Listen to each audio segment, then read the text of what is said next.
এক জনহীন স্টেশনে মাঝরাতে একা বসেছিল নীল। কুয়াশার চাদরে ঢাকা চারপাশটা কেমন যেন থমথমে। ওর হাতে একটা পুরনো পকেট ঘড়ি, যেটা ঠিক 12টার সময় এসে আটকে গেছে। হঠাৎ অনেক দূর থেকে একটা ট্রেনের হুইসেল শোনা গেল। নীল অবাক হল, কারণ এই লাইনে রাতের বেলা কোনো ট্রেন চলার কথা নয়।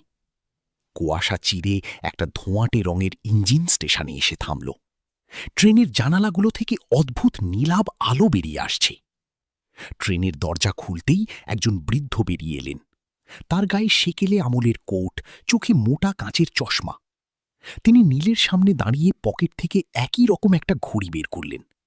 নীল দেখল সেই ঘড়িটাও 12টার ঘরে স্থির হয়ে আছে।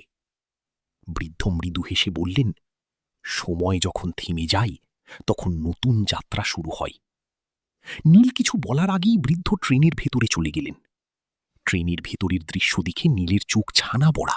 সেখানে অসংখ্য মানুষ বসে আছে, যাদের সবাই নিজের নিজের জীবনের সুন্দরতম মুহূর্তগুলোতে আটকা পড়ে আছে। কেউ হাসছি, কেউ গান গাইছি, কেউ বা তার প্রিয়জনের হাত ধরে বসে আছি। নীল বুঝতে পারল, এটা কোনো সাধারণ ট্রেন নয়। এটা তাদের জন্য, যারা জীবনের কঠিন লড়াইয়ের মাঝে নিজের আনন্দ হারিয়ে ফেলেছিল।